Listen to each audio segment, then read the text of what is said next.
Hey guys, good morning, good evening, wherever you are in the world. Welcome to another edition of CGS Live VFX Special. I think we're up to episode 31, which is exciting.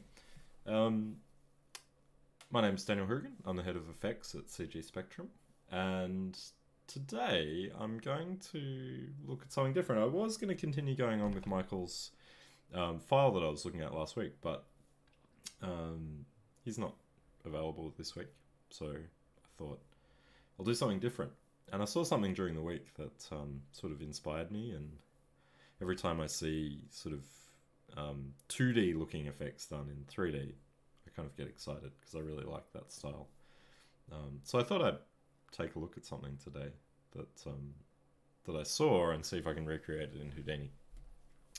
The image that I saw, or this GIF or whatever it is, was this cool effect by Chiba Akihito, and he does give some, various very simple instructions for what is done, which is helpful sometimes when people do that.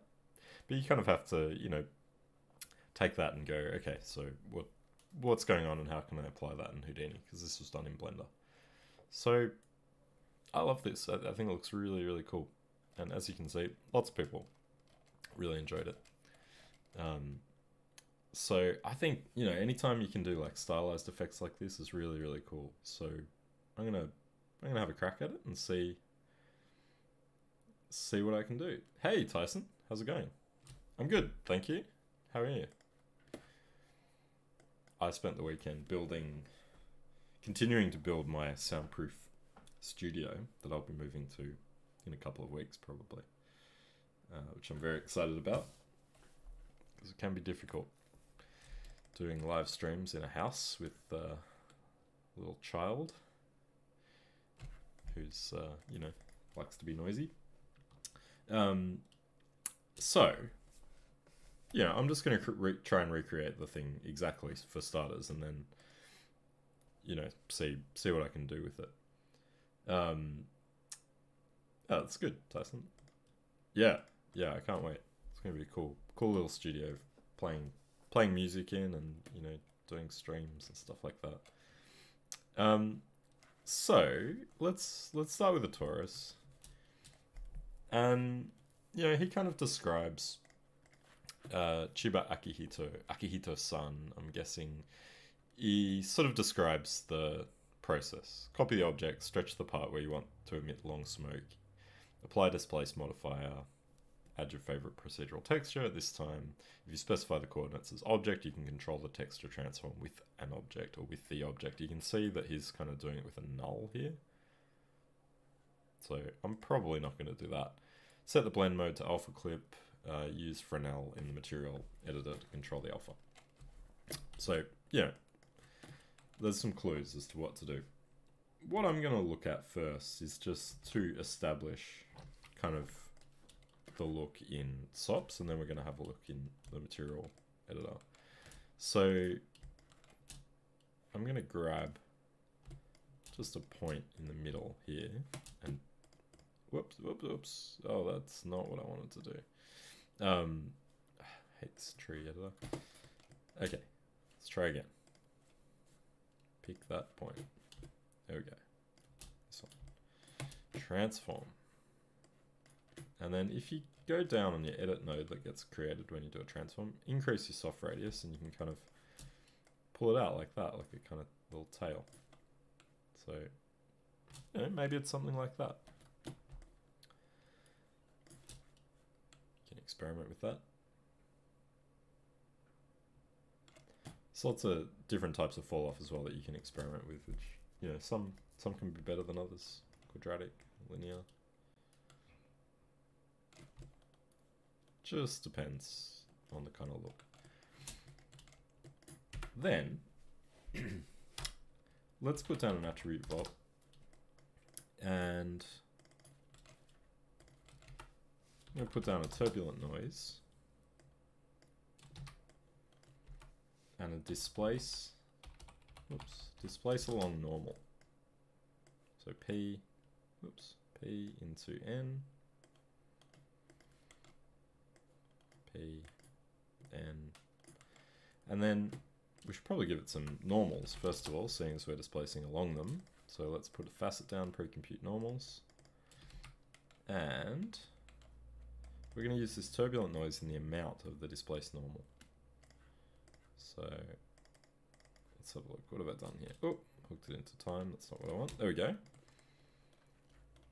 So there's some displacement happening. Alligator noise is probably the one that I want to use here. Hey, David. Departure from the realistic stuff. Yeah, that's right. That's right. I really like, you know, this kind of stylized stuff. Anime, you know, is something that's always inspiring me, and I think any time that you can, you know, introduce a bit of stylized effects into something is, you know, is good. Unfortunately, yeah, for the most part, I don't really get the opportunity to do it because I am working in, you know, in visual effects and film. It's not really something that I get to do that often, but yeah, I still really enjoy it. So put a facet down afterwards as well, because after the displaced normal, it kind of gives you wacky normals, and you can't really see those surface details there. So there we go. You can already see, you know, once I put a subdivide down to see extra details there, I can see, whoa, don't do that. I can see a lot more, you know, it's sort of starting to look a bit smoky and a bit kind of cool.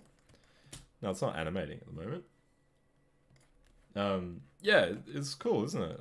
I saw it and I was like, I've seen a couple of guys do stuff out of Blender in an anime style.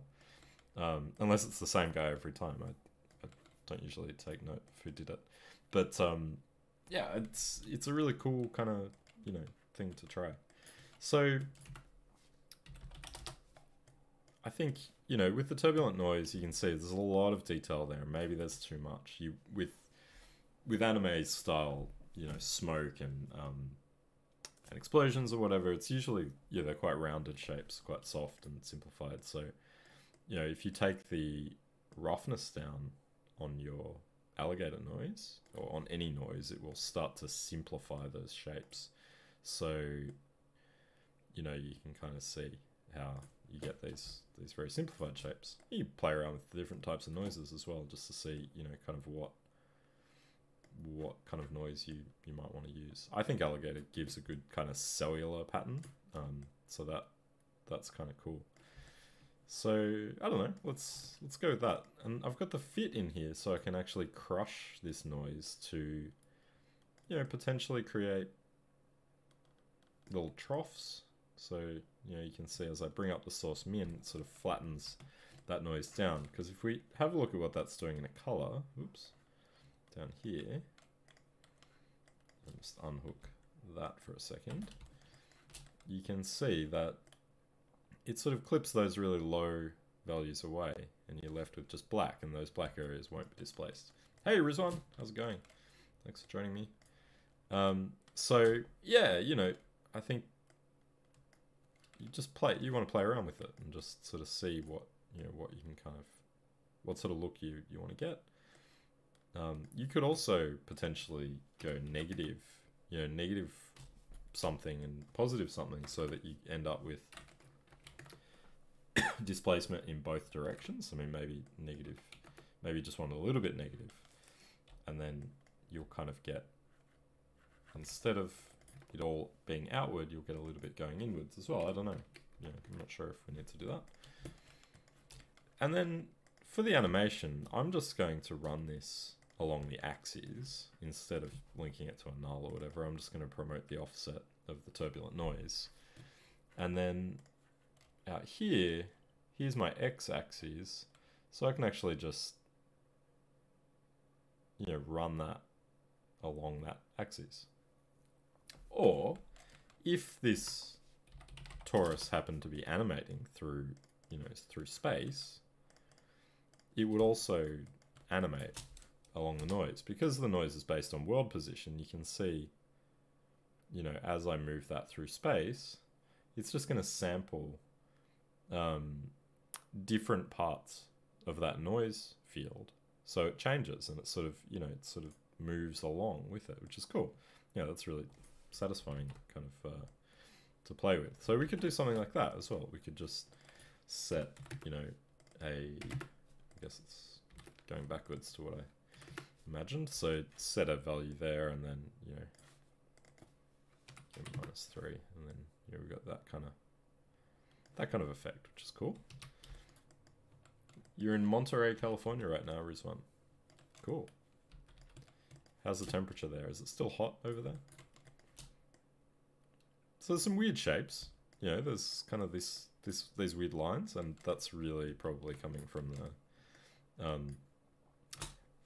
the alligator noise. So, you know, whether it's adding more of those little lumps, trying to take them away, trying a different noise. You can see original Perlin actually does generate negative values, so you actually do need to change your source min to be probably between 0.5, or is it -1? I think it's -0.5 and 0.5. So you kind of want to, you know, get that range right. Of course you can play with that. So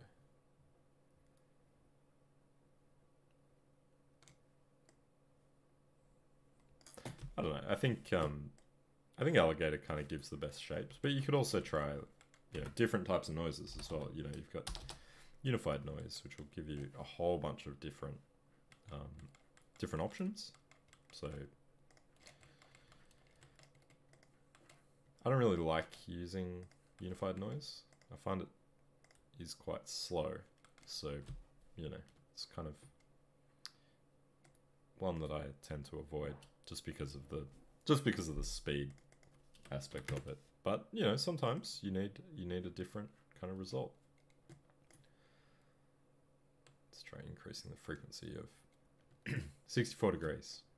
I don't know what that means, but I think it's like not too bad, right? 64 Fahrenheit. 17. No, that's fine. Not too hot.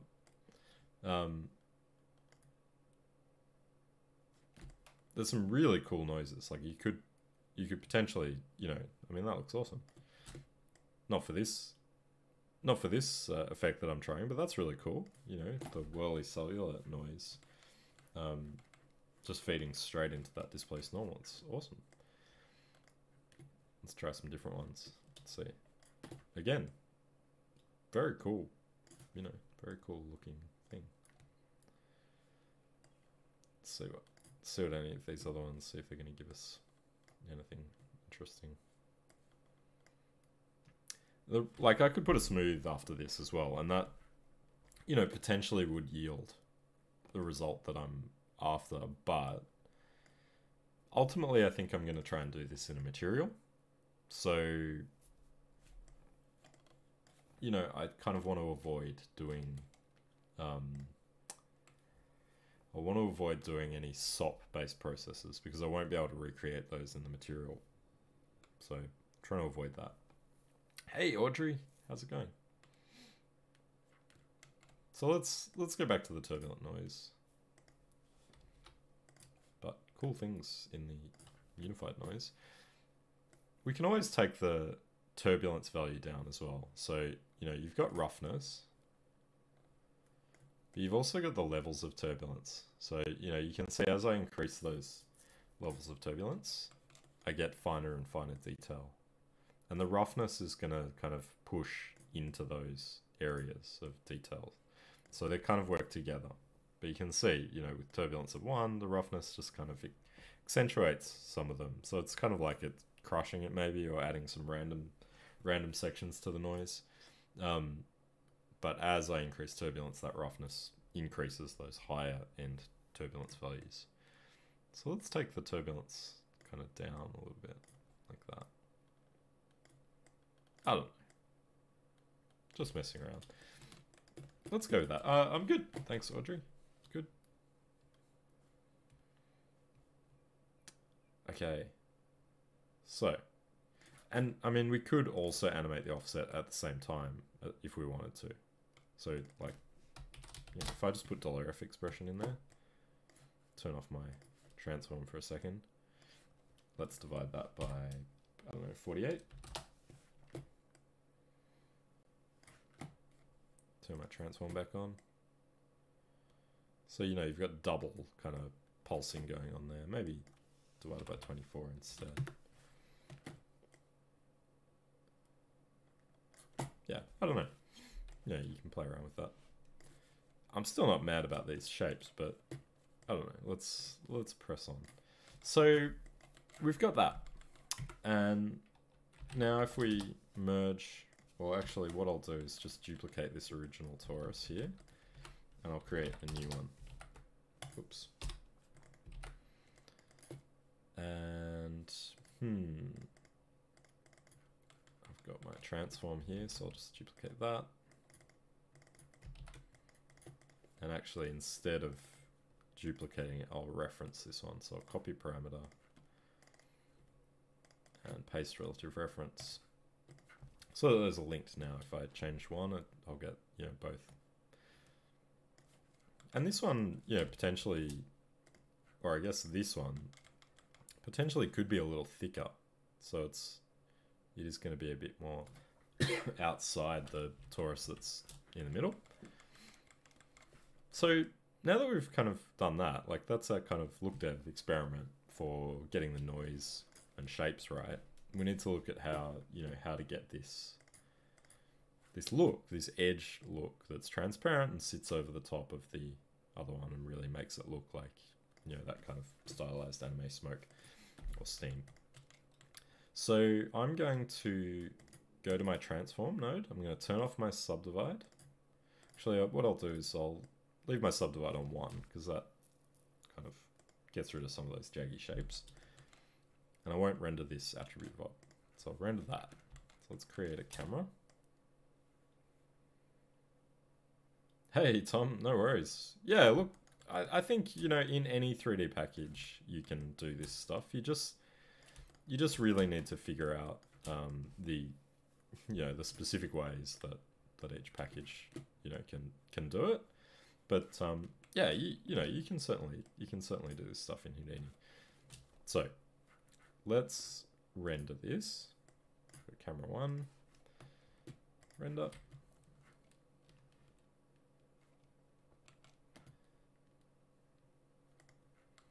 Exciting. Okay. So let's call this inside torus and anime smoke. And this one, so the inside torus, I'll just give a principled shader. So inside torus map. And then I'm going to put down a material builder, which is just an empty container.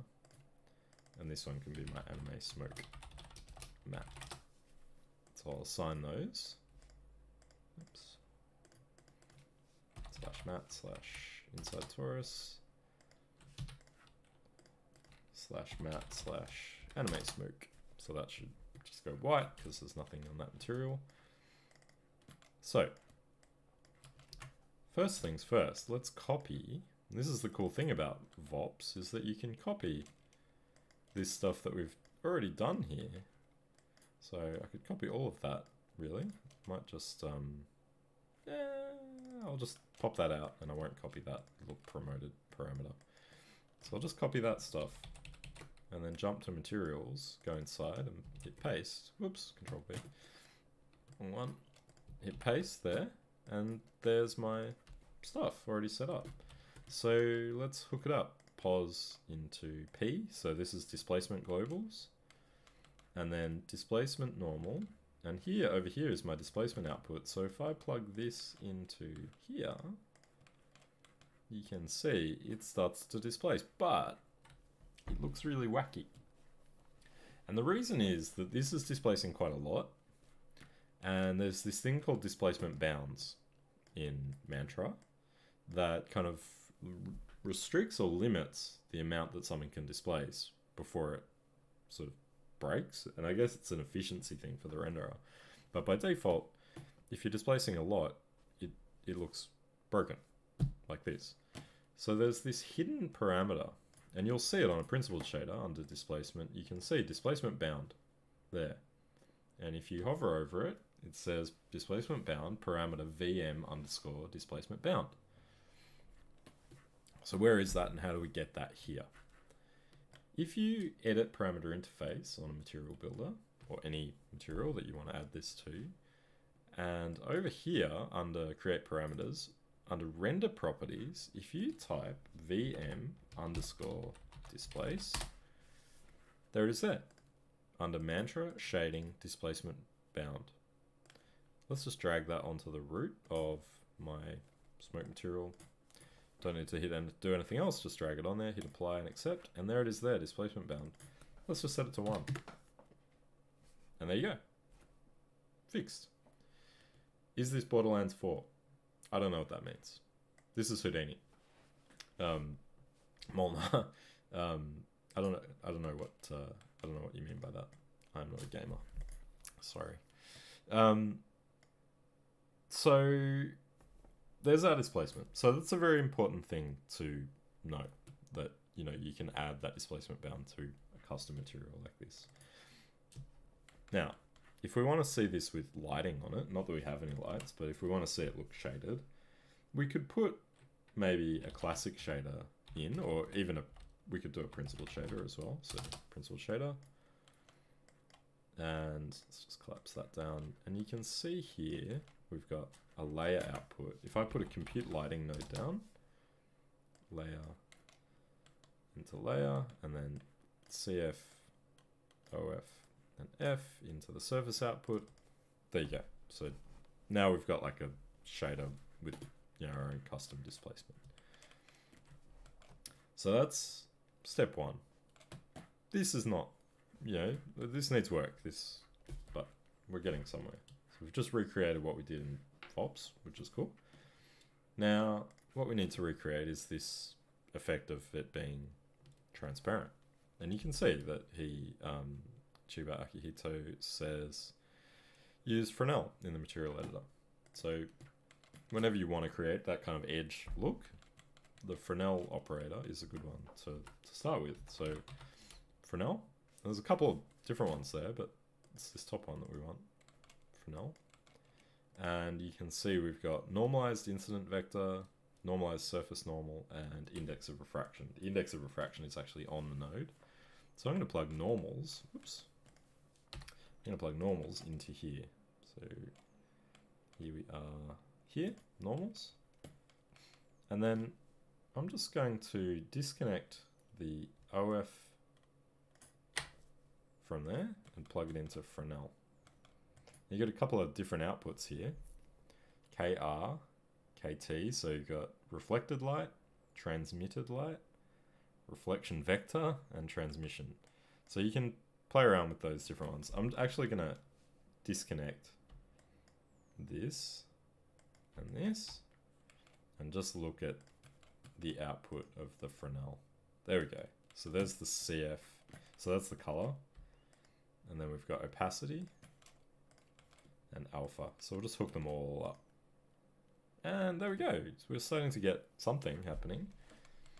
Now, you can change, what that's plugged into as well. You can try the other one and see what that looks like. I think that will be kind of not right. It's like it's almost the inverse. So this is the one that we want. We want the reflected light. And then to crush that right down, because you can see we've got like a whole bunch of noise in here, or gray values. So let's run this through a fit and try crushing it down and see what we get. Okay. So really it's just about removing that really low end stuff. But if we bring that down, that low end stuff becomes, a bit brighter. So you can see, we're kind of getting there.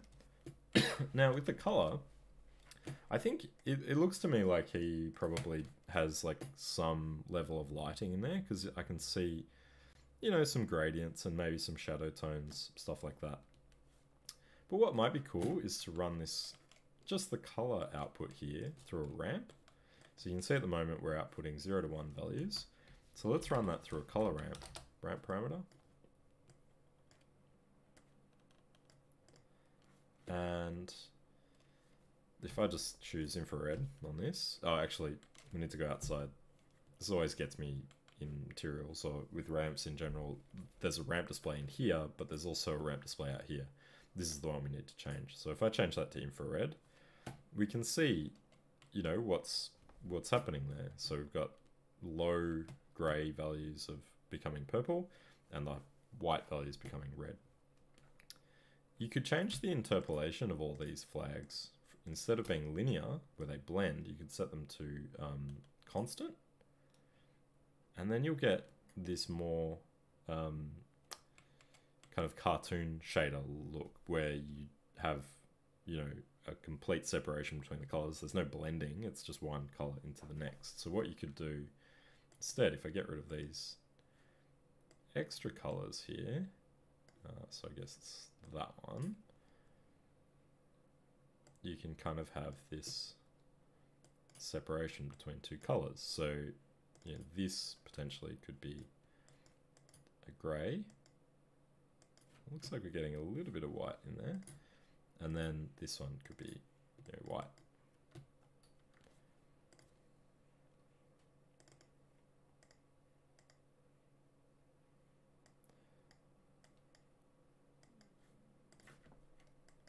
Okay, so let's try tweaking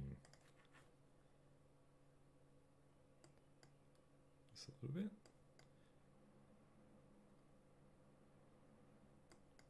There we go, there's some interesting things happening there. Some, you know, artifacting going on. I don't know if that's just down to my render settings. I suspect that it's not, because my pixel samples are reasonably high.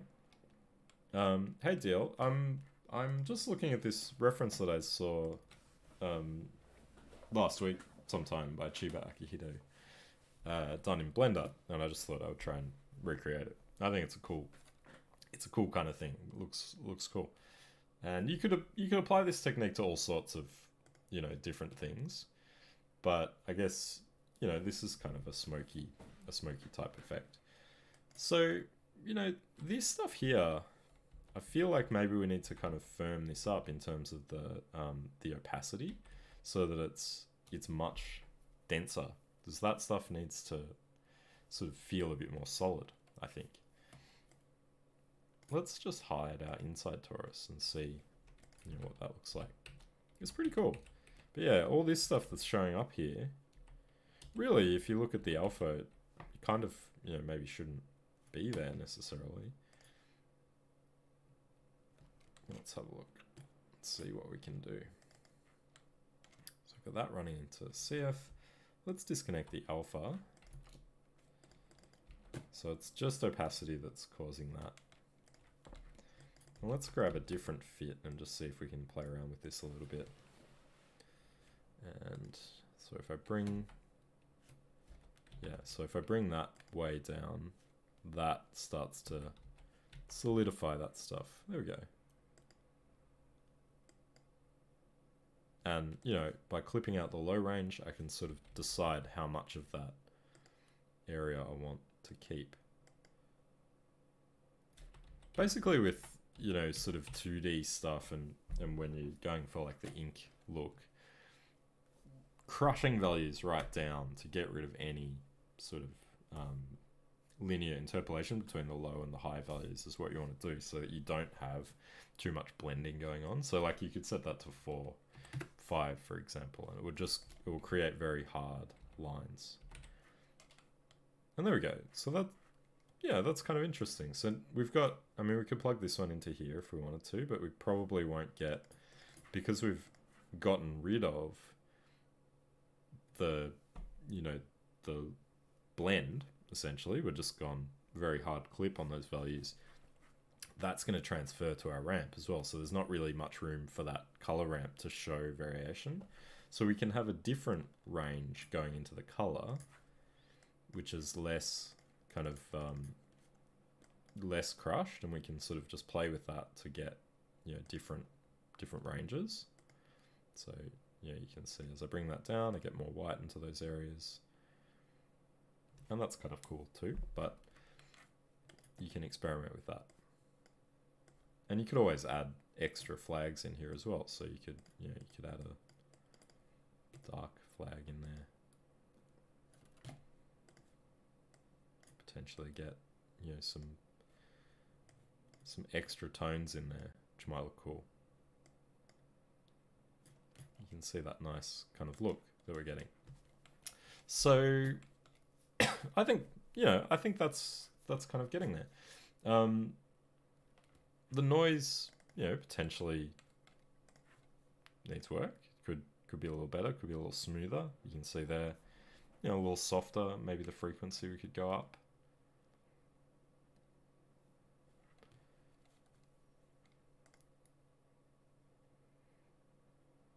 You just kind of want to dial it into taste. So you can see there, it's getting a little bit too noisy with that roughness up. So, you know, you potentially take the turbulence down. Then it looks a bit too bubbly to me. So that, you know, there's a you know, a fine line, I think. And I guess we could run this into the fit as well, just to see, you know, what we can do with that.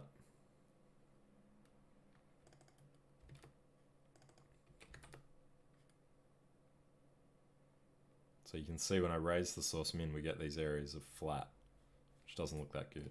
So that's not a good idea. And of course, we've got this scale on the displacement normal as well, or we could use the amplitude on the turb noise, but we could take that down and make it, you know, a bit less intense. And maybe that's better, you know. Feel like maybe I need to crush this a little more.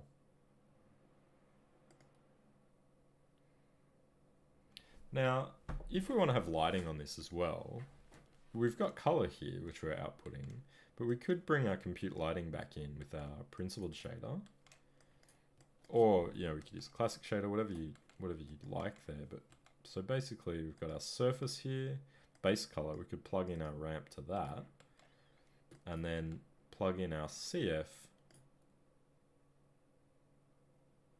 So there we've got now our color based on our ramp, but also we're running it through the compute lighting. So if we had, let's just jump out. I'm just gonna save this quickly just in case it crashes. So if we had a light in here, there's my lights there. So if we had a light in there, now we'll see lighting direction on this as well. So we should see, there we go. So let's crank that up. So you can see now there's lighting being taken into account as well. We can add an environment light for a bit of fill.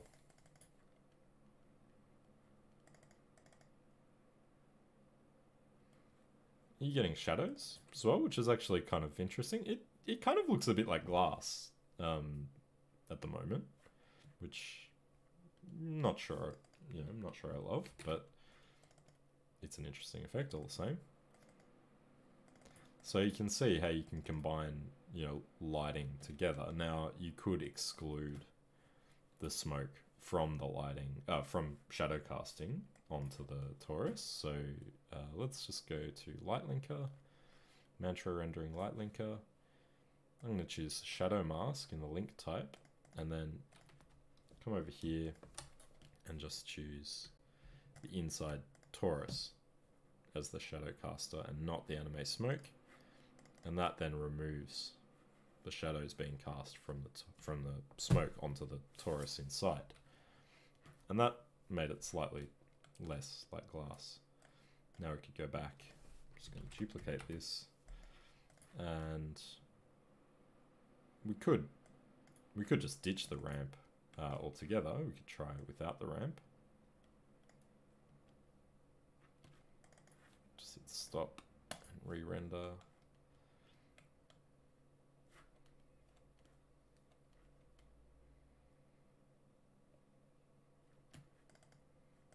That looks pretty similar.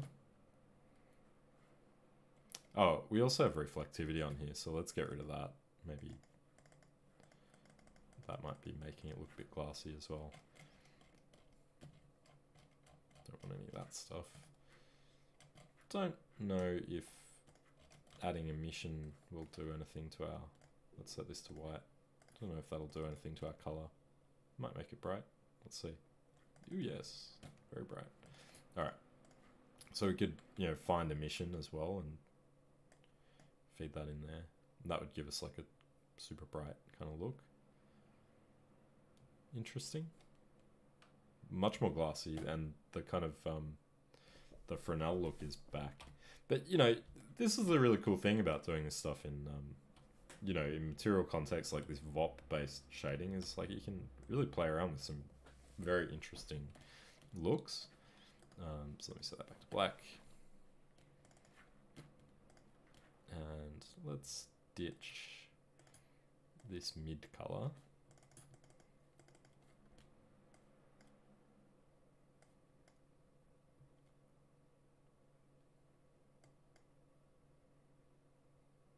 And even this, you know, it doesn't necessarily need to be solid white. Maybe it just should be grey. It does look like a suspicious donut. And yeah, I mean, just looking at this profile, you know, this very kind of triangular shape, we could go in and fix that as well. Let's jump forward a few frames and just see, you know, what the difference is. So you can see how it's going to evolve over time. Which is cool. So let's go back and edit our original, sort of stop that.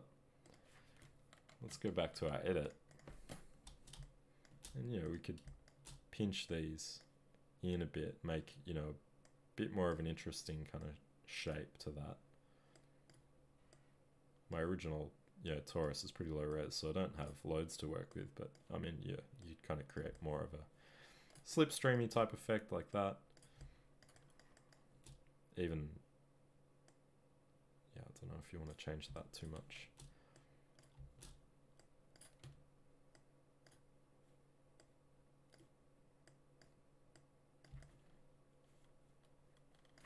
Yeah, something like that, and then see what that kind of looks like.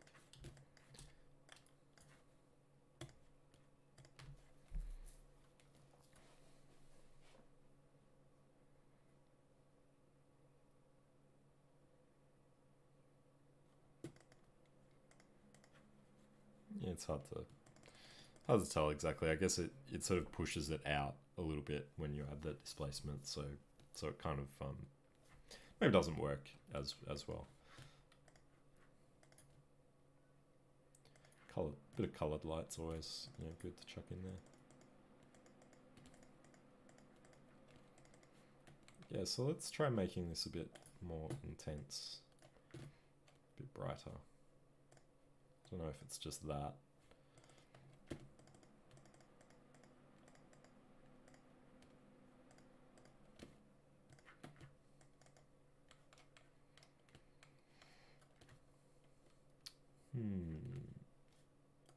If I set that to white, all hail the pink donut, that's right.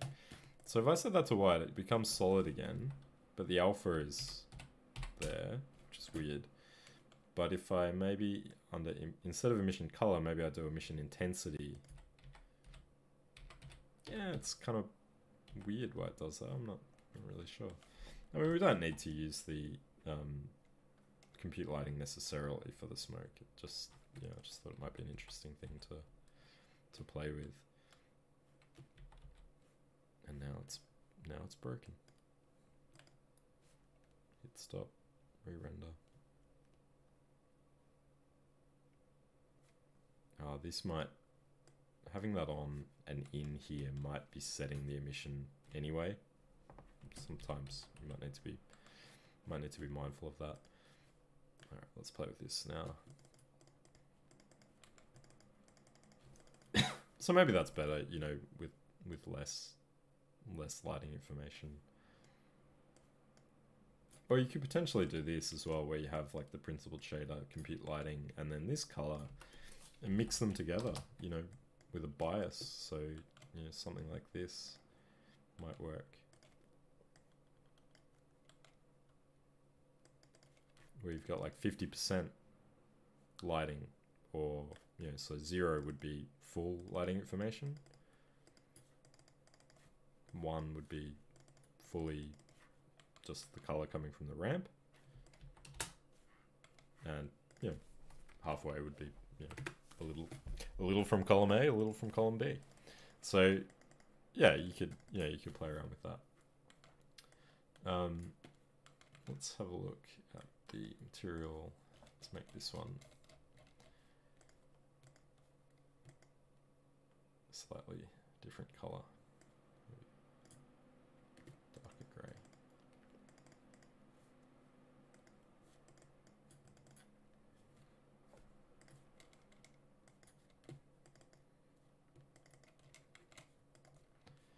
Yeah, so I don't know. I mean, I think that's pretty close. Obviously, you could, you know, I think it doesn't look quite as good as this one yet, but obviously it's just about kind of dialing it in, you know, to suit. And I think the noise pattern and maybe the amount that I'm clipping it is probably the big thing there that, you know, is the difference. Just coming up with a better noise pattern, I think, you know, would be a good thing there.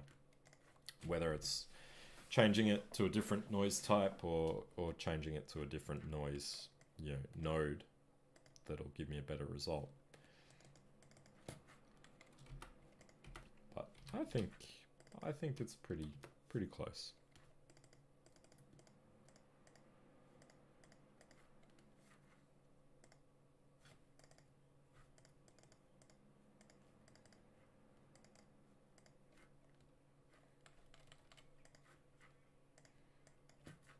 You could always change the index of refraction on the Fresnel as well. Just play with that. You can see how that gives you, you know, different level of sampling on that, or, you know, different level of fall off. Maybe gets a bit more solid in there. Oops, 6/8. You can see how that really thickens it up quite a bit. So, you know, the higher you go, the thinner those lines will become. Looks like 7 kind of works okay. And then, yeah, you know, play around with these. You can see the linear, it just sort of starts to take it away a little bit. Just because of that blend. That's not really something that you know, you get in these types of stylized 2D effects.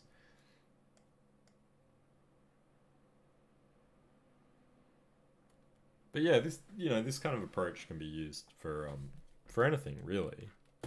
So I think maybe a little less. Okay, let's go with that. Unfortunately, I don't think we can view this in the viewport. You know, we've got our material assigned there. I don't think we're going to see it, which is a shame. So you do have to render it to, you know, to see what that looks like. Let's turn off the transform. And just see if we can get a render going in the background.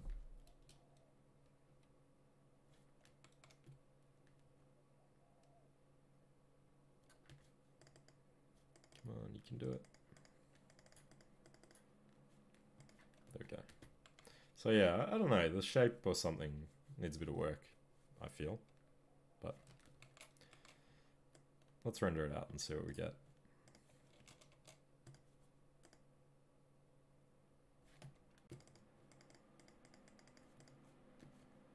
Okay. So, mantra. Render frame range. I'm going to take my pixel samples down to 2. Nice and quick. 1 to 240. Do I really need that many? Oh, it's not animating. So I need to What have I got here? I've got time here. So I could plug time into the offset of my turbulent noise, or I could just promote my turbulent noise just the same, and $F divided by 24.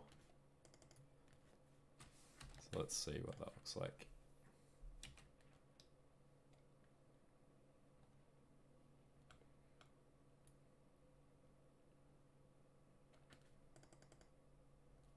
Okay, step forward.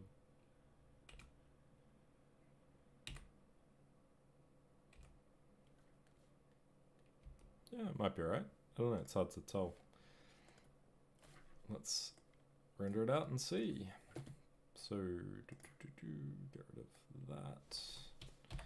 .os / .os render to disk. Oh, you know what? I'm going to do render to disk in background.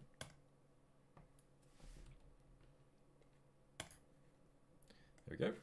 Alright, so let's see what else we can do with this. Now that we've got this shader, let's create something else. So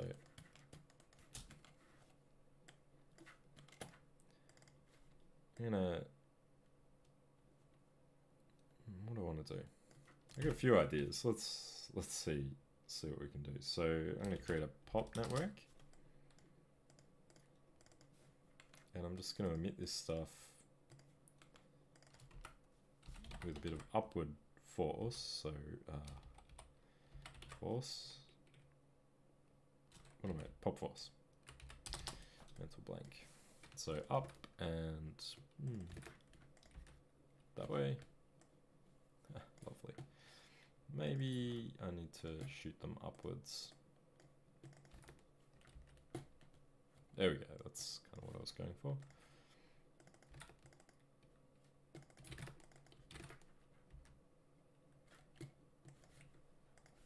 So basically, you know, what I'm thinking here is creating a smoke stack or something, you know, just like a smoking column. A bit of noise on there. Probably too many points. Let's take it down to 100. Alright, let's see what that looks like. So I'm going to copy the points, some spheres. Okay. And let's create a new camera. Camera 1, new camera. Oops. So new camera. Camera 2. And we'll apply that same material, /map, /anime smoke. I might choose the one that I duplicated.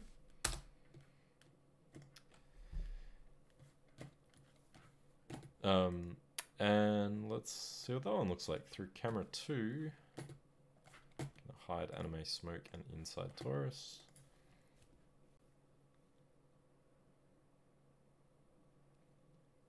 Hey girl fire 1, thanks for joining me.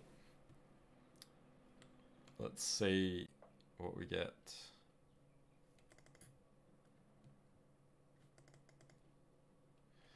Oh, what a mess.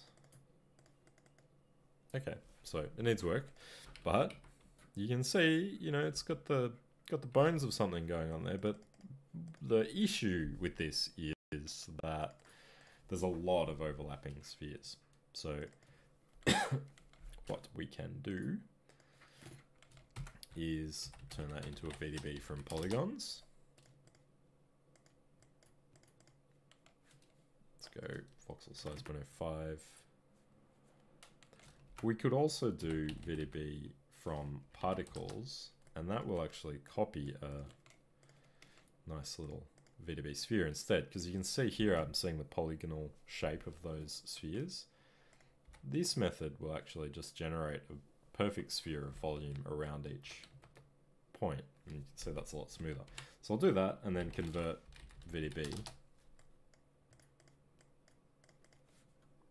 to polygons. There we go, we've got nice polygons now. Now let's render that. So now all the internal bits will be gone, and we'll just be left with the shell. Hopefully, it looks better. There we go. So we've still got probably the back side of it being shown, which maybe, you know, makes it a little still a little hard to see. Let's go back to our shader. So I applied smoke 1. Let's put the other one on, just see if that looks any better. Okay, so that one looks a little better. Maybe a little too noisy. So maybe I'll duplicate that one. Call this one smoke matte 2. Go back. Okay, so go in and just take the amplitude down. Maybe the frequency down as well. It's a different scale we're dealing with here. So, whoa. Okay, too low.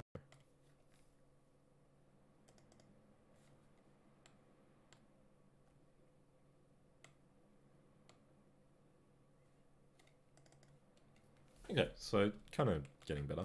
Now, one thing you could try here is to take the spheres that are inside. So let's just, I'm just going to duplicate this and maybe make it just slightly smaller. So I'll reduce that P scale down. So this one should sit kind of inside this one. And instead of applying the material on the top level, what I'll do here is put a material here.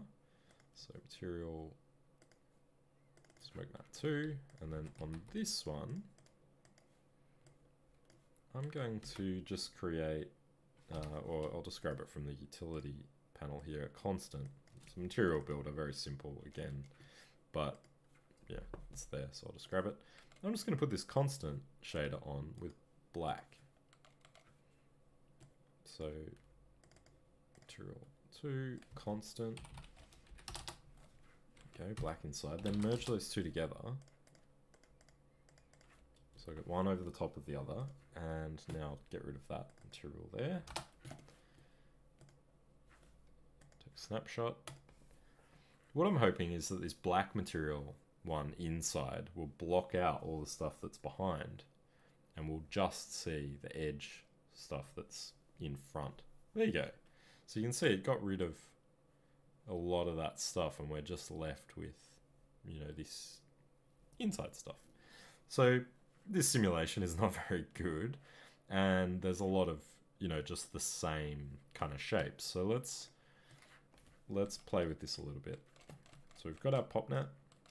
These all have an age, but the age is really long. So let's set the life expectancy to 5, maybe with some variance. Let's go 2 in the variance. So they should start to die around the top there, which is good. Maybe a little bit longer. Okay.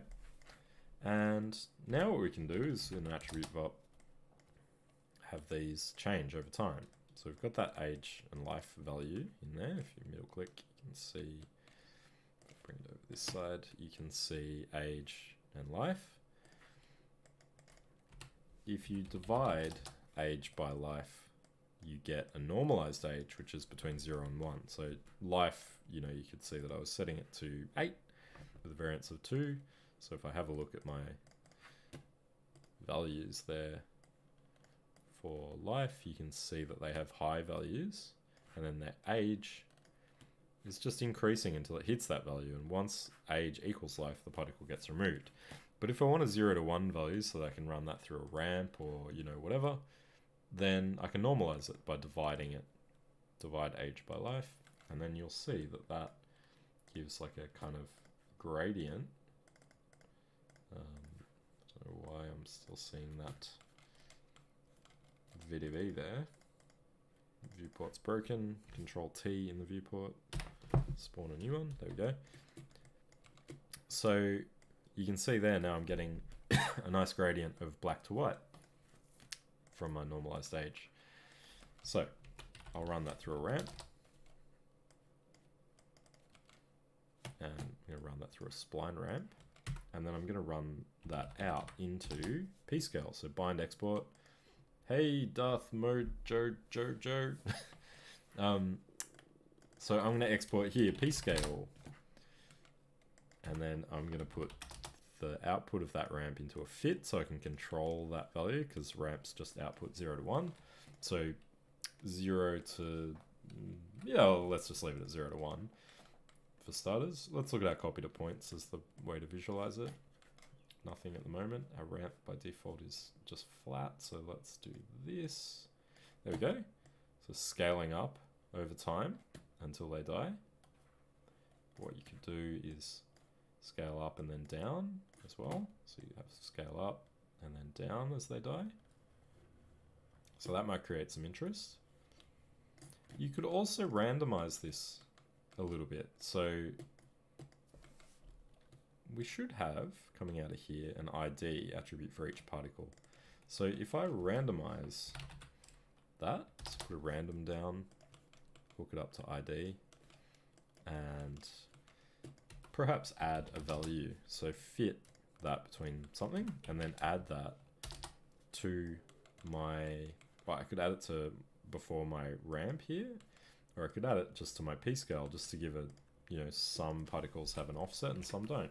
So, yeah, we could even add negative values, which will subtract those, you know, that from the value. So you'll get some that are smaller and some that are bigger. Hey, fella peanuts. Thanks. I'm glad you, I'm glad you're enjoying them. You're in lockdown too, hey? Are you in Melbourne? Lockdown sucks. I'm so sick of it, but at least we have Houdini to keep us occupied. So you can see, you know, when I disconnect that, you can see that that creates little bits of variance in there. So that's kind of cool. Let's plug that into our VDB and convert, and you can see, just turn that off. So you can see now, you know, we've got some that are smaller, some that are bigger. And if I went and grabbed that VOP that I was testing with earlier, so I'll just grab those two things. Sydney, yeah, you guys have got it even worse than we do at the moment. That's terrible. Yeah, not fun at all. So there you go. So you can see, you know, when I hook up that VOP in there, I do have animation on the offset, which I could nix, and it will just kind of evolve through that, and it starts to look kind of smoky, which is pretty cool. It's like a rolling kind of cloud. You know, some of these bits aren't that great, and maybe we need to kind of play with them a little bit. I think VDB from particles, you could try this as well, where you get a velocity trail off of the particles, so they kind of, you know, they get created, or they sort of stretch based on their velocity. I don't know if that really works. Let's see what that does. It creates some interesting effects, but yeah, I don't know. It looks like ice cream cones or something. So maybe not that one. What else could you do? Let's see. So we've got that. Let's see what it renders like.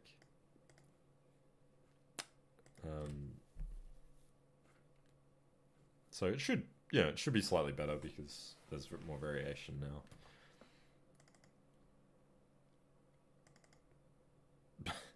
Yeah, not amazing, but the other thing is, you know, this interior one doesn't necessarily need to be black. It could be a color, or also we don't necessarily need to go completely transparent on this stuff as well. So we could get rid of the opacity. Then we don't actually need even the central one. We could just do that one, because you can see now we've got a solid render. And then, yeah, so maybe we don't really need the opacity on this one because it's a different type of effect. It's not wrapping around an object. And we could yeah, we can just sort of play with this material a bit more to get the desired look that we want. Maybe this one we have additional layers. Let's go and change our... So what am I going to do here? Do I want lighting on this one? I don't know. Let's play with this a little bit.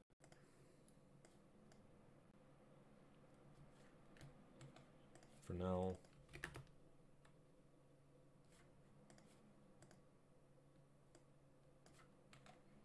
Jump out. Hey Robert, how's it going? What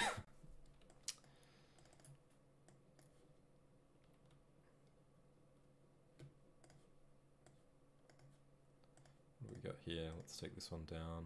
Oh, there we go. You want to create those kind of layers. Indian lockdown is a different world at this point. That doesn't... Yeah, how is it there, Darth Mojo Jojo? It's not a fun world we're living in at the moment, is it? I am making... I don't know what I'm making right now. It's meant to look like smoke, but it doesn't. But earlier, if you go back, I don't know if those... I thought I snapshotted those. Oh, let's have a look. It's probably still rendering.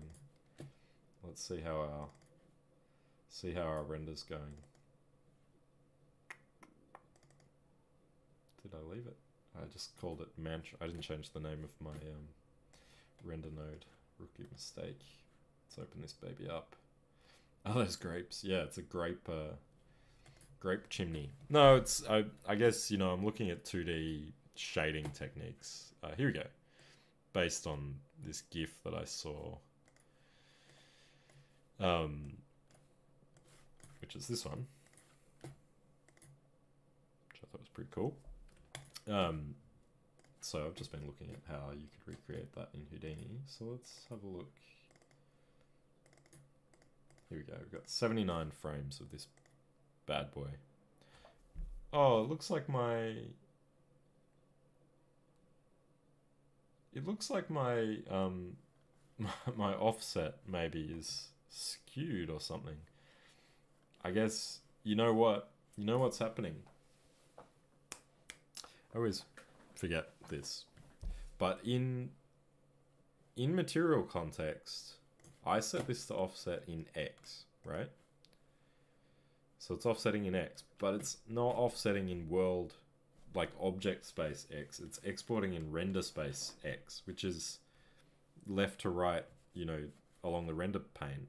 So this is X, and this is Y, and Z is actually Z depth. So that's why it looks like it's transforming across and not backwards. It's kind of, you know, it's not looking too bad, but yeah, it's certainly not, you know, translating the correct way. So I'm gonna kill that. Render manager. Suspend kill. There we go. And let's go and change this. So here, this P here, this position. So let's go back. Tweak our. Go back to our camera 1. Turn this off. Turn these ones back on. Render.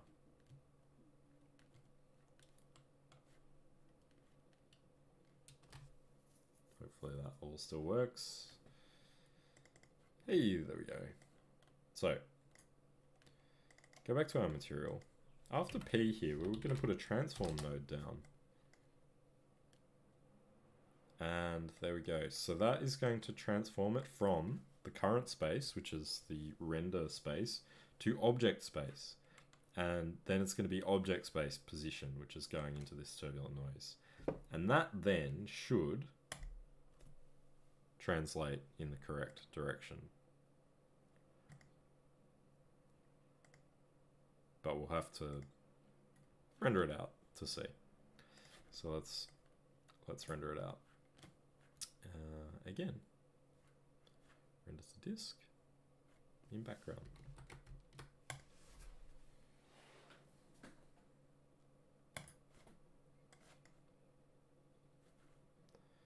So there we go. So I'll hit stop on that, and there's that one running. So let's go back and see if we can salvage this little doohickey. So I think maybe more points might help.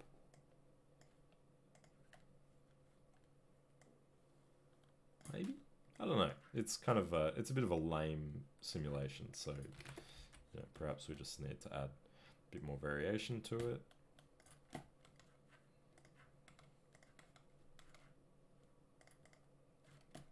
Whoa, too much.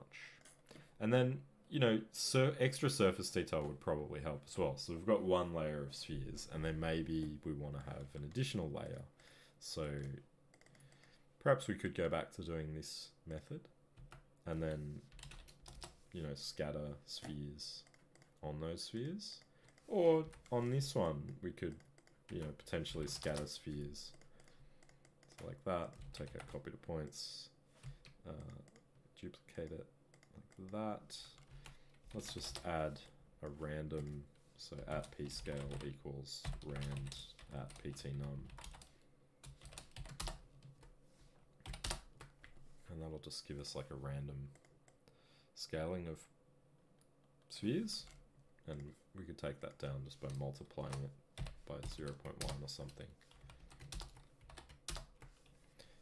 Or probably what's better is to run that through a fit. So fit 0, 1. Let's go 0.25 and 1. There we go. So we could copy that instead. And that might be interesting. Oh yeah, it's early there for you. Yes, sorry about that. I mean, it's hard to pick a time that works for everybody. So there you go. You can see now I've got like clusters of spheres instead, which might be interesting. And you could actually just like rotate this as well, or work out a way of rotating that over time. Might be interesting to kind of look at as well. Let's see what that looks like. They're probably all, you know, they're all going to look like they're rotating at the same time, but maybe it's not too bad. Yeah, I mean, that's kind of interesting. You get that kind of, that feeling of rolling and tumbling. There's not too much evolution going on with these ones, just because, you know, this isn't changing. It's just a simple shape, and then I'm rotating it. But you could, you know, you could potentially change the scale of those over time, or maybe run them through a noise or something. Might be interesting. Like you could potentially take that VOP here, this one, which is doing all that undulation, put it on the scatter, and instead of doing a displaced normal, just add the P.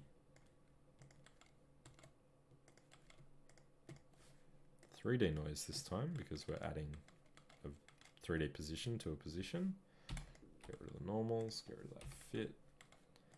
So that's gonna, if I have a value in here, that's just gonna undulate those points a little bit. So $F, I don't know, divided by 24 again. So you can see they're moving now.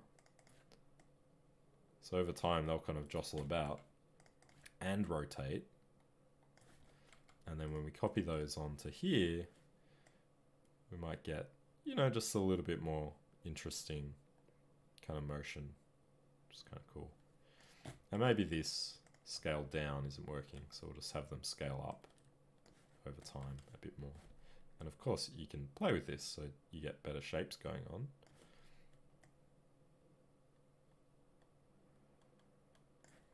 So, you know, something like that. And then I guess because we've got spheres now, we need to VDB from polygons, which is going to give us those, it's going to give us those subdivision lines, but I don't know, just not too much we can do about that. Unless we just take the points from these. So instead of copying the sphere, we'll just take these points, rotate them, and then copy those points onto those points, and then VDB those.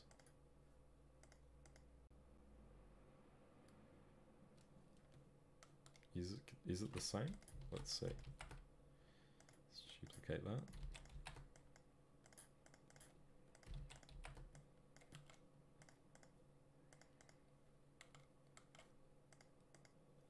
No, I feel like we're missing something there. Probably our P scale is breaking. Maybe we should do accept P scale, or accept scale, accept P scale. Let's get rid of that. Maybe.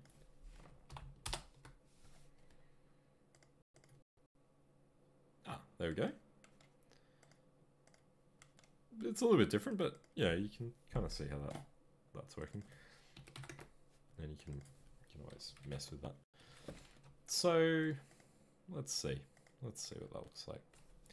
It is a bit of a ball of grapes. It doesn't really look very smoky at the moment. So you know, obviously this needs a significant amount of tweaking, but you know, these are the kind of ways that I would approach doing this stuff. There's another really cool, yeah, I don't know. It's got potential. It's not perfect, but it's got potential. There's another really cool method that I've seen with like anime style explosions, also done in Blender, funnily enough, which basically starts with a sphere. Let's make sure that's not rendering. And it's like a heavily subdivided sphere. Let's go with triangles. And we'll go 100 frequency, which gives us 200,000 polygons. And then again, attribute VOP with a turbulent noise. I've done this once before. I'll see if I can remember how to do it. So pause, add, actually displace normal again. So displace along normal, P, N, mount. So the very similar process to what we've already done. I'll get rid of that normal. So, you know, shapes like that. Crank up the amplitude. So this is going to be like a kind of explosion. And I'm going to transform this sphere up. So it's going to be like a kind of expanding type effect. So let's go 0 to something like that. See what our attribute VOP looks like. So you can see it sort of does that over time. We can change the frequency. So, you know, maybe this is like an Akira explosion or something very spherical. You could, of course, animate, you know, this potentially. You could also put the fit in there to crush those to create some interesting, you know, peaks and troughs.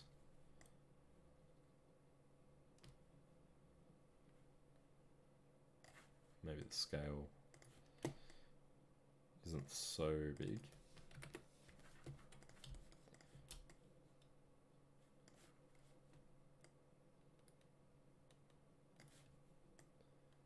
Go from 0.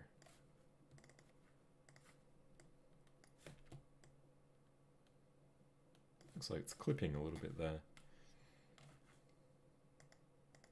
Maybe I'll just turn that fit off. Just promote these parameters.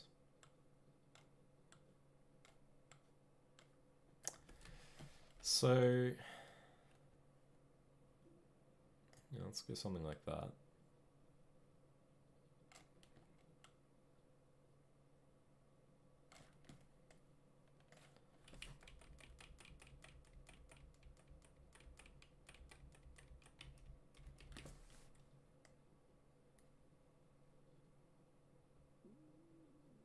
Alright, yeah, I don't know. Something like that might work. And then I can't quite remember what I did next, whether it was a measure node set to measure the curvature. You can see when I measure curvature, I get, you know, these kind of lines around all this noise. You've got lots of different options here, so you can measure the gradient, you can measure the curvature, all sorts of, you know, options here. Laplation could be interesting. Volume. Pretty sure it was curvature. I do have the file somewhere, so I could have a look. See, but basically that's going to give me an attribute, and I can make it a point attribute. Then, well, maybe we'll blast based on curvature. So let's have a look at that value. Geometry spreadsheet. Curvature there you can see goes between 0 and 1.5. So let's just say at curvature greater than 1. It's a point group. 1.5. Okay, so take it down till things start disappearing. Oh, you know what? I don't even think I did this. I think it was actually just based on the color of the turbulent noise. So let's just try that. So CD into there, and there you go. So you can actually see there's a pretty good gradient there. So I think all I did was just blast based on color for this one. At cd.x greater than 0.5, let's say, again, it's a point group. There you go. So you can see I can like trim. There we go. I can trim this stuff back. So once I do that, if I put a smooth down, I get, if I choose none on group boundary, or actually even an attribute blur, I think is a little bit better.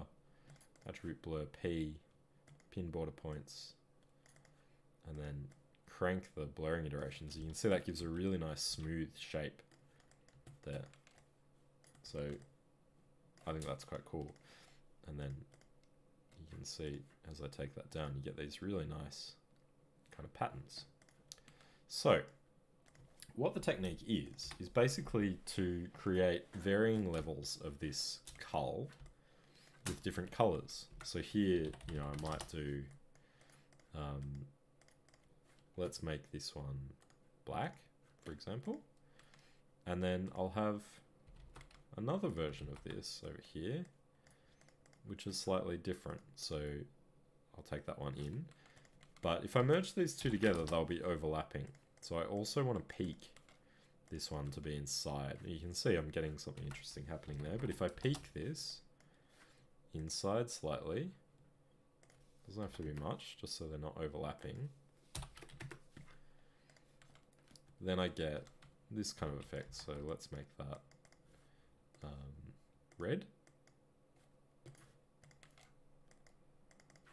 And I'll turn off lights for a second, or in fact, I'll give this a constant shader. So material, just grab another one of these constants. Just call this explosion. Drag it on there.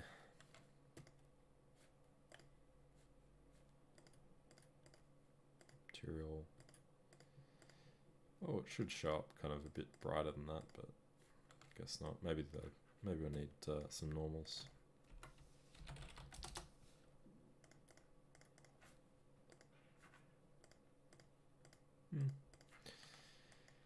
You can always do this as well to make it look brighter in the viewport. Just go at CD times equals 10. Hey, look at that. This is just a visual thing. You can put this attribute blur probably down there. There we go. So you can start to see what it's looking like. And then, you know, the peak, again, think maybe you could do it like a subsequent kind of thing with the peak, but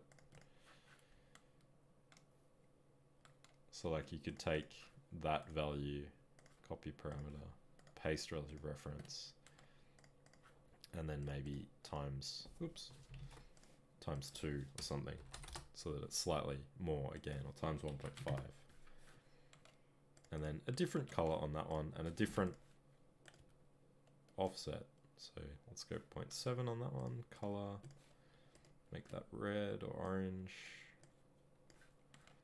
attribute blur, hey, there we go.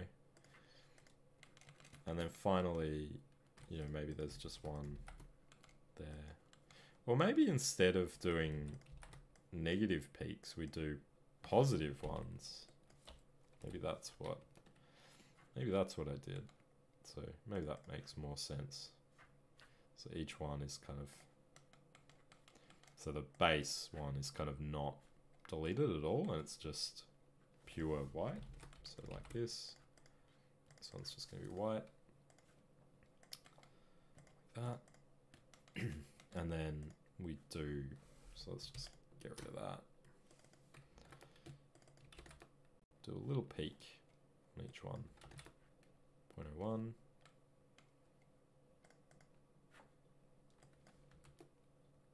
And then I think I can actually just do each subsequent blast from that one. So it's kind of like a more layered thing. So the peak, maybe even after the peak. So I've done my peak, blast, and then another peak, which is the same value, 0.01. And then finally this one, blast off that one, peak 0.01, color, attribute blur, there we go, look at that. So what you get is this cool kind of, you know, expanding ball, and you can sort of play with that turbulent noise value if you want to. So as you know, change that value or crush that, sort of changes the way that it looks. Or also, so it's the one feeding into color actually that we need to mess with. There you go. So you can see how, you know, as I change that, I get more of those, you know, peaks coming out. And as I change this as well, so roughness,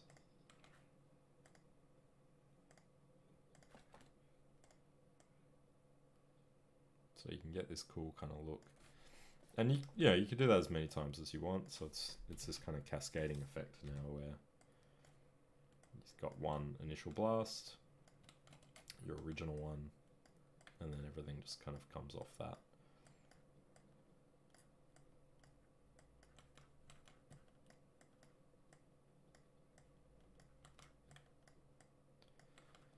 And yeah, you know, it's a cool kind of look. Now that, you know, obviously isn't looking as good as what it could. I'll see if I can find the example one that I put together, because that looked quite cool.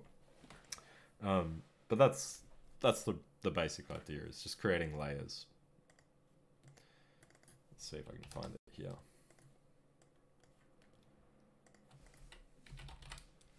Anime explosion.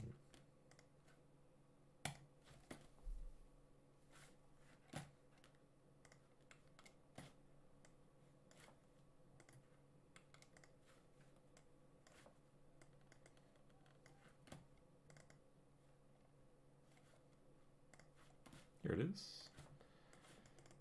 Yeah, so you can see this one, you know, it's got much more ball-y kind of shape. So let's take a look. I actually ended up, so you can see here's the one that we were just looking at. So we've got this initial shape. It's actually a bit more noisy than what I had. And there's our subsequent peaks. So I did it slightly differently, peaks before blasts, and then merged them all back together to create that effect. But then I actually decided that you could probably do that in a for each loop, where you're doing the peak. I don't know what I'm doing here, here's the removal section. So instead of doing it in a blast, I'm doing it in an if statement with a threshold. And I'm actually changing the threshold every time with the iteration of the loop, so that with every loop, I get a subsequent, different value. I guess, I spent a bit of time working out what that value would be. You can see 0.6 times the iteration of the loop, whatever that means. I can't really remember exactly now, but you can see that, it gives you that nice kind of, especially with the smooth, and I was doing it with an attribute below, whatever you want to do there, you get these really nice kind of details, these nice lines, and really nice smoothing. So I thought that was pretty cool. And again, I saw somebody doing that in Blender. Or a student of mine, I think, brought it to me and said, how could I do this in Houdini? So there's the elegant solution. And there's my first attempt at doing it.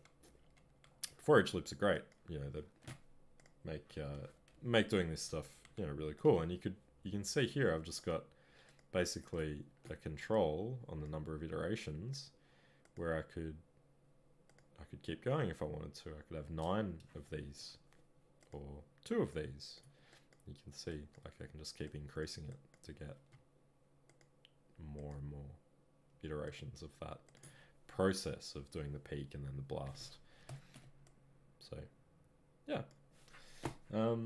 Let's have a look at our, so you can see, I think, just my scale is probably the thing that's, out there, and maybe I just don't have enough, maybe I don't have enough roughness either. Maybe the noise type that I went with was a bit kind of off. Well, there we go. That looks kind of cool.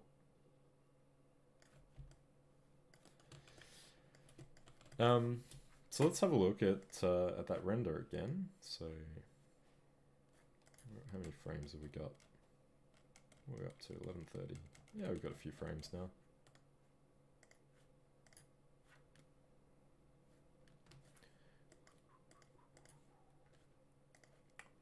Stand by.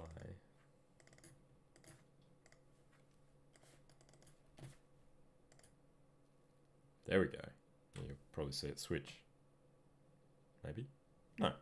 So there we go. Now it's translating in the correct object space, which is good. The speed probably, needs to be a bit faster. Let's just speed it up in the frames per second here.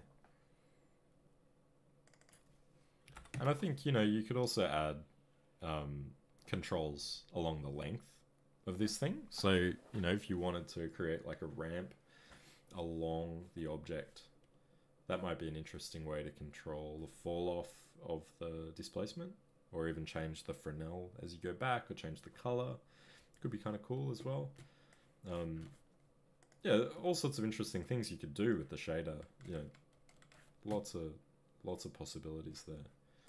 Let's go back to Cam 1 and turn off all these experiments. Go back to this guy.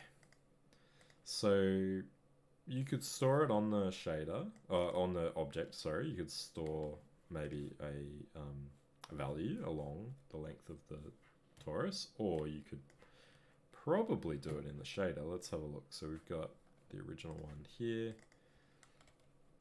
We've got our transform to object space here from P.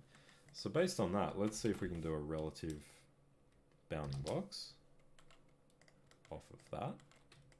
And to test that that's working, let's render it out and see. I hope this stuff is interesting to people. I don't know. I find it fun just messing around, with these different possibilities in Houdini. So let's do this instead of.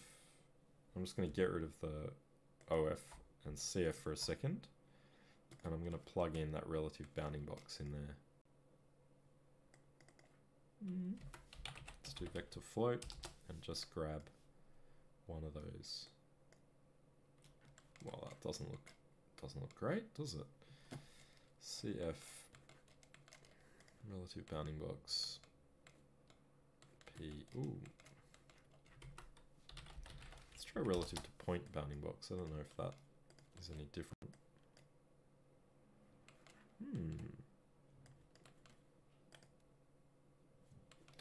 Well, that doesn't seem to be working. I don't know if it's maybe it doesn't work, or maybe I need to do something different in materials. But yeah, I'm not going to let that stop me. Let's go in here in an attribute VOP and do a relative to bounding box on here and bind export that to an attribute called bbox. If I plug that into color there, you should see that in object view. There we go. So if I look at just one of those channels, there we go, the X channel, you can see black at the start and white at the tip. And if I look at the Y, it'll be the other way, so it'll be black at the bottom, white at the top, and Z. You get the idea. So that's what I'm bounding to a attribute called bbox. It's a three floats vector. And I will disconnect color now and render from that object. Go back to my material. Now I can ditch that. Bind bbox in there. It's a vector, three floats vector or vector, whichever one. We're going to grab the X and let's check that in the render. Maybe it's this part that isn't working, but hopefully we'll see some color now. There we go. So we could use that as a multiplier. We could use that to drive color. So you know, we could hook this back up.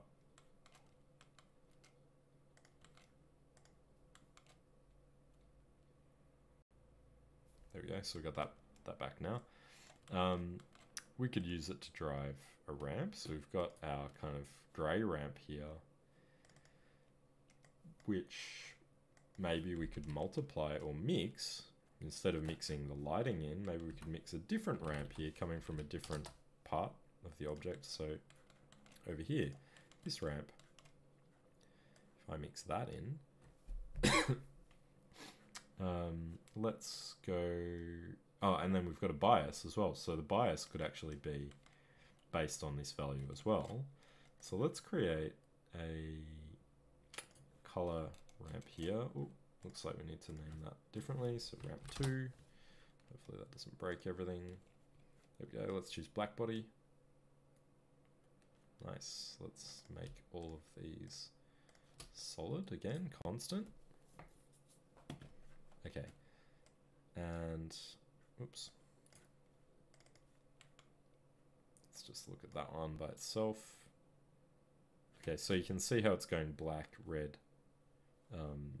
yellow there. Maybe that's not what we want. Let's run it off the Fresnel. Yeah, that's kind of cool. So let's use this instead to drive, not driving the color, but actually driving the bias. So let's put another ramp in there. And I'm actually just going to rename these ones. So this one can be called ramp emission. And you can see it just broke. Let's call this one ramp smoke. It's probably going to break as well, maybe. Yes, it did. I really find that annoying that the ramps break when you rename them. But let's just copy, paste values. Hopefully that'll give me back something. Ramp emission, let's choose black body again. There we go. Make all these constant. Okay, cool. And you can, you know, obviously adjust the positions to suit. Maybe you don't want so much black. Maybe you want more yellow, more white, whatever. And then we've got now, I can create, now that I've renamed those, I can put another ramp down, call that one ramp along X. I'm gonna make this a spline ramp, plug it into X, and then plug that into the bias color.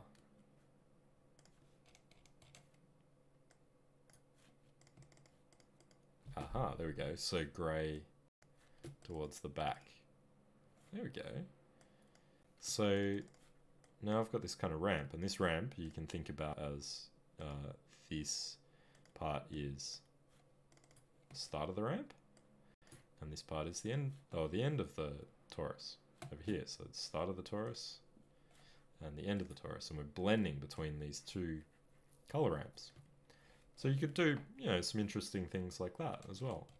And again, you could do more kind of constant change where, you know, it's like one value and then the other. You can set these to constant as well, so you get that. But it probably doesn't matter too much if there's a little bit of blending going on. But that could be an interesting thing to try as well. And you could actually potentially change the Fresnel factor there as well. So, you know, we've got this Fresnel, and if we drop that down to 0.5, so you can see, you know, we get a very different kind of look, or even 0.65, 0.68, you know, something like that. So what we could actually do is change that index of refraction based on a ramp as well. So maybe the same ramp, if we run a fit off of that, and then our base value that we had was 0.8. So let's set our dest max to 0.8. And then our dest min, let's make that 0.6 and plug that into IOR, or the ETA. Hey, look at that. So we can experiment with that value. And now we're actually getting, you know, a change down the length of that object, and that actually is quite cool. So, you know, I think I think you could potentially create some really nice additional, you know, elements to this that, I mean, you probably do it in Blender, I'm not sure, but, you know, it might just give you more control to create some really interesting effects. Even if you don't do the color variation there, just doing that on the smoke color might be interesting. So you have like a more thick effect at the start, and then it trails off to being really thin at the end. You know, we can set that to 1, so it really sort of peters off towards the end there. That's actually quite cool. You know, you get this really nice solid look at the start, and then tapering off towards the end. I think that's pretty cool. I don't know. What do you guys think? It gives you a lot of control over the, you know, over the effect across the length of the object. This is becoming ridiculously messy. Let's move that up there.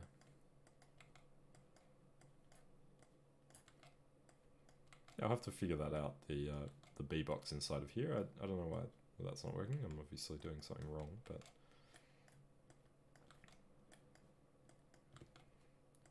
so yeah, we've got that look, which is cool, and then we've also got that look, which is the sort of fire blend, which maybe doesn't work quite as well. I don't know, just an idea. Perhaps we just need better color choices.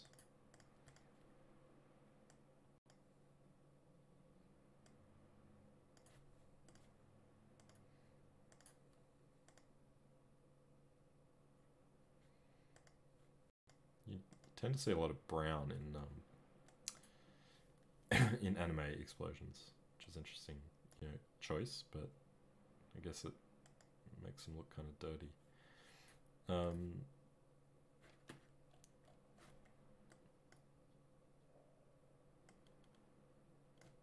Maybe we want to do that. That's kind of cool.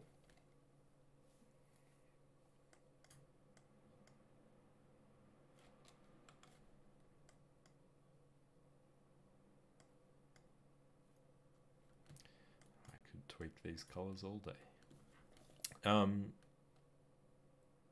So yeah, I don't know, you know, I think there's a lot of really interesting things that you could do with that.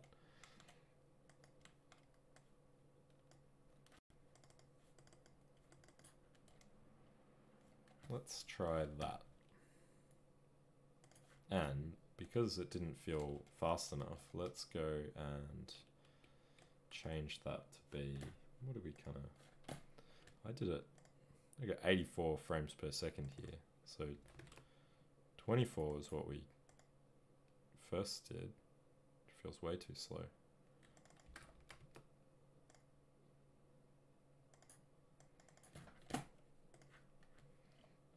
$F, I'm sure, is probably too quick, but maybe not. Let's try that.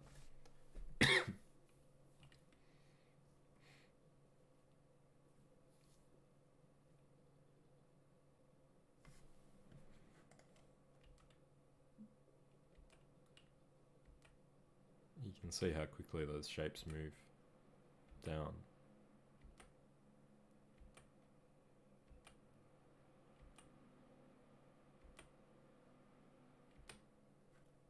Let's have a look at what noise I used on that that other explosion.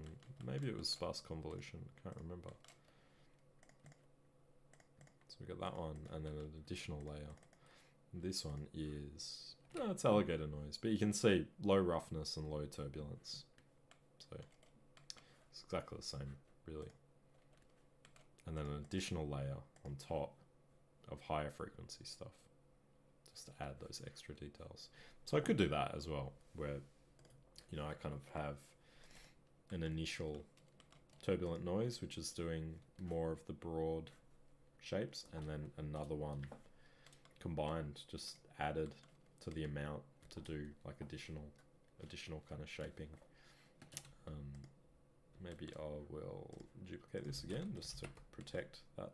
You'll notice I do that quite often, just when I'm messing with shaders, you know, just copy them just so that I don't kind of lose what I had.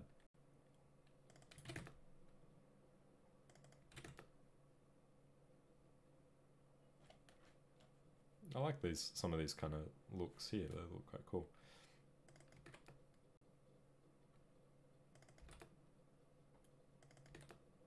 Yeah, it's definitely like a fine line with this stuff where it sort of, if you add too much detail, it starts to look a bit, you know, a bit kind of weird. The other cool thing, you know, with this B-box idea is that you can vary anything really, you know. So the frequency, for example, here it looks kind of interesting right at the start. It's like bubbling off the surface, but then back here it looks pretty awful, or, you know, roughness, for example.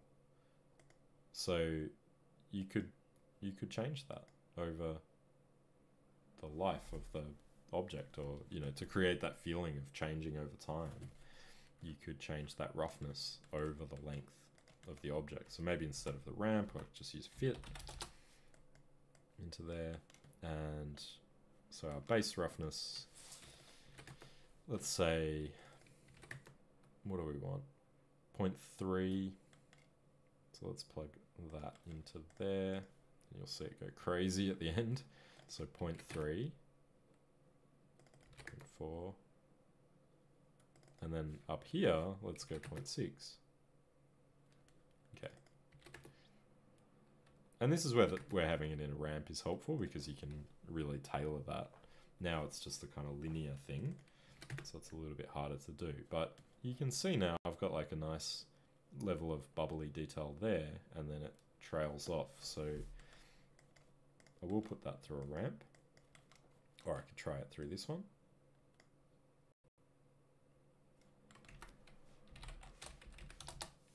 Let's just call this roughness. Whoop, roughness, ramp, all caps. Whoops. Plug that in like that, and let's go tweak that. It's kind of inverted, this ramp, but you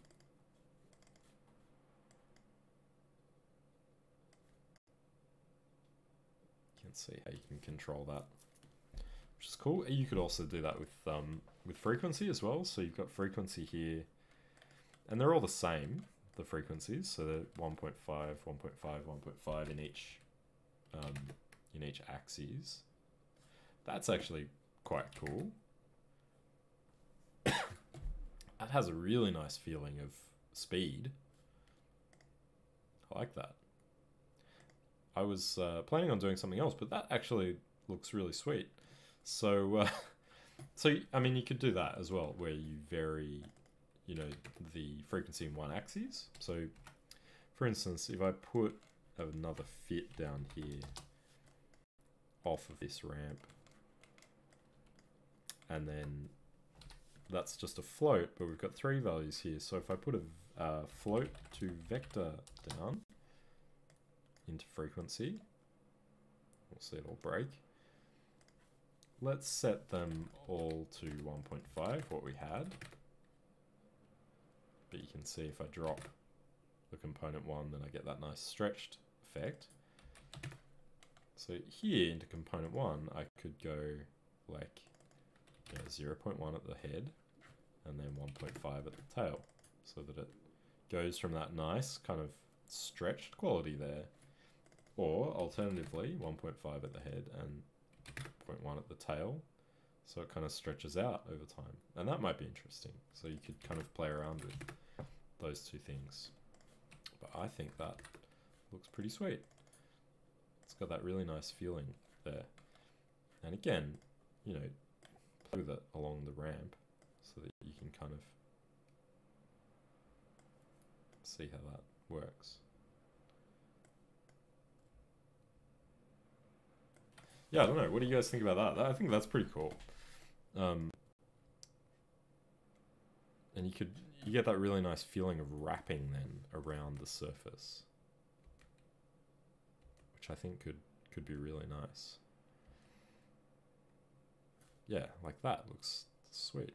This shape here still bothers me. So, yeah, I got 9 minutes left for the stream, so let's try and make this better, because I think that's the only thing that was really letting it down now. So, and try and pinch this in a bit, and maybe make the tail a little longer.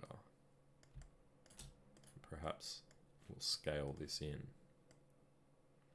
It's a bit more of a taper.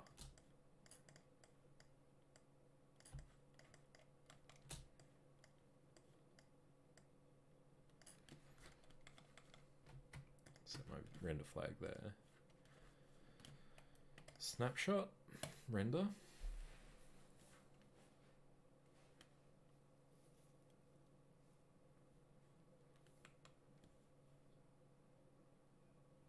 Yeah, a little bit better maybe. And, you know, I guess I could drag it out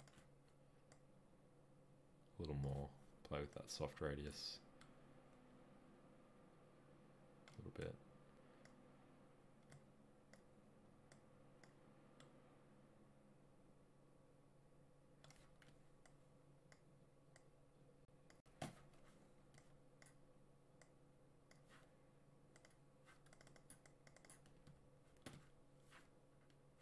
Maybe. Don't know.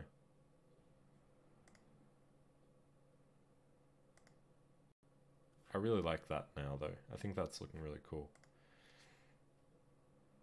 And perhaps this stuff at the tail could do with being a little bit rougher. So we've got our roughness here. Rougher at the start than the end. Maybe that kind of isn't quite right.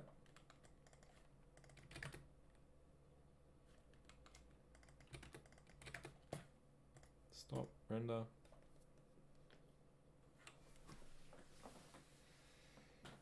Everyone's very quiet out there. Hopefully it's still there.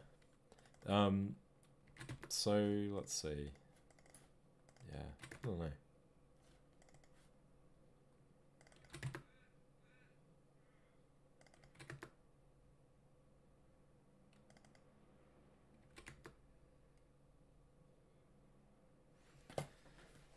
Again, frequency over the length we could change. So here we are changing it. But we could also change it so it's different. I don't know. Yeah, it's sort of looking a bit weird back here. And also, I guess this IOR back here maybe is a little too weak. So we could change that to thicken it up a bit. There's just loads of things you could, you know, do to really control this. Yeah, I don't know.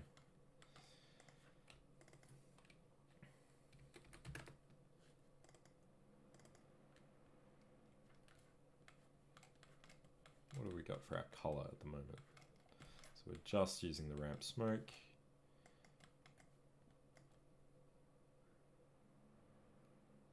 Well, that's kind of cool too.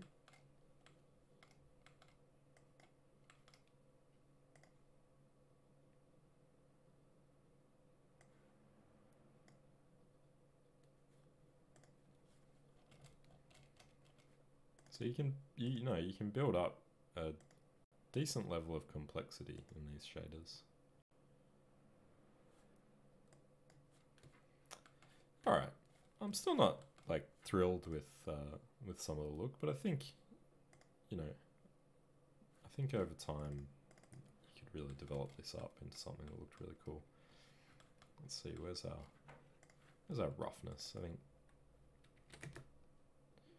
don't know if it's that, but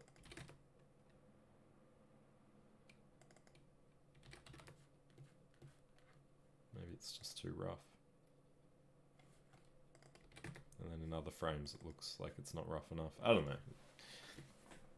Let's render this for a little bit and see what it looks like. I'm going to call this anime Smoky Donut.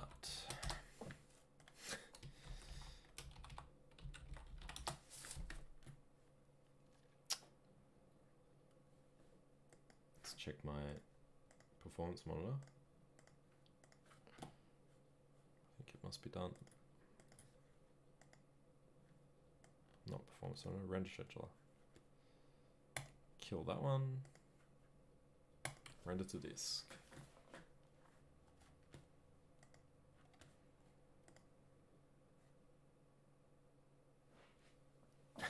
It's all about the donuts. That's right. Maybe I should start doing my stream just donuts every day.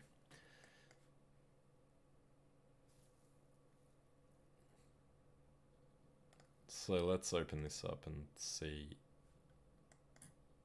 how it looks. It's rendering pretty quickly because, you know, there's not really a lot to it.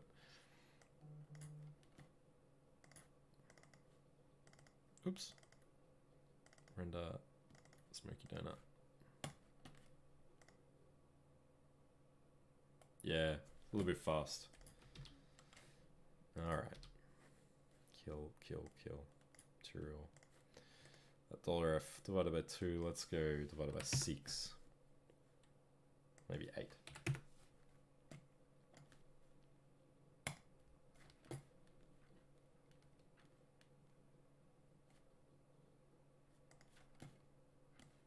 Just too quick.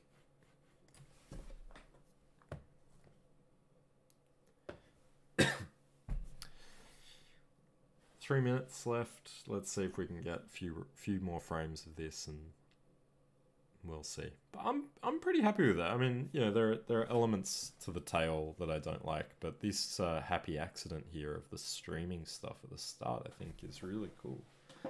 So I think, you know, I think there's a lot could be done with this, and further refinements made to the look. But yeah, I think it's a cool thing. You can see I've drifted away from the look a little bit by adding that streamy stuff in.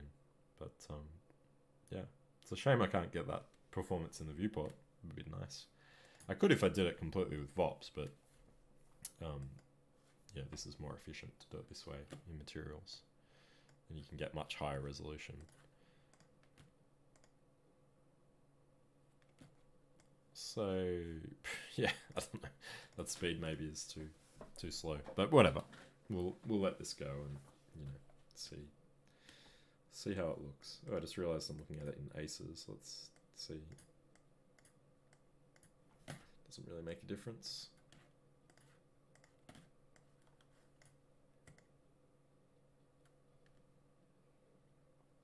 It might be interesting also, like you can maybe change the speed of it along the length as well, so that it maybe comes out faster and then goes slower towards the end, or speeds up over time. I don't know, you know. Obviously, if this was back through the transform as well, that would change the speed of the animation, so you could have the object moving fast, and then, you know, the noise would go faster, and then as it slows down, it slows down with it. Lots of possibilities. But yeah, I hope that's been kind of, you know, interesting to you guys. That's the cool thing about, you know, Houdini, and I guess, you know, Blender as well. You know, you don't always have to do stuff as a simulation. There are lots of interesting ways to approach things, and I think for me, you know, in order to save time, simulations are really costly and time consuming. So if there's, you know, if there's a way to do something that saves you from doing a simulation, or if you're going for a stylized look, then yeah, you know, there's lots of really cool approaches that you can use, and they're not limited to just Houdini. You could, just like I did, took that same kind of idea and repurposed it in Houdini. You could do it in Maya or 3ds Max. I mean, you might hit limitations in other softwares, but you know, it's just the idea that you can use, and yeah, I think it's a really cool approach to try out and just see what you can come up with. So yeah, I'm thankful to all those people out there that come up with these cool things that I can rip off in Houdini. Yeah, I think that's not quite fast enough, but there you go. Flying donut, flying to Earth. You can just imagine it. And then a big anime explosion at the end. Well, I'm going to keep messing with this because it's a lot of fun. But I don't know what I'm going to be working on next week. I might come back to Michael's shot and look at some of the effects, and then move on to something else after that. But yeah, if anybody has any suggestions for stuff that they'd like to see, I've got my list of stuff to inspire me, so I'll definitely be looking at that for ideas. But if anyone has any ideas for stuff, feel free to post in the comments. Don't forget to like and subscribe to the channel so you get notified of, you know, future streams. And I'll see you guys back here next week, same time, same place, for some more Houdini fun. Anime terrain destruction effects. Cool idea. That's right, Audrey. And they just throw them at you. Anime terrain destruction effects. Yeah, we could. I mean, I could keep looking at some anime things as well. I think that could be cool. It's challenging, you know. It's definitely challenging, but it's a fun problem to try and solve, because you're kind of fighting against that, you know, that realism that Houdini's pushing you towards by, you know, really stripping a lot of that stuff out and not using lighting, and, you know, so it's a fun problem. Cool. Well, thank you for joining me, everybody, and I hope you have a great week wherever you are. If you're in lockdown, stay strong, do Houdini, and yeah, I'll see you guys next week. Thanks for joining me, everybody. Bye.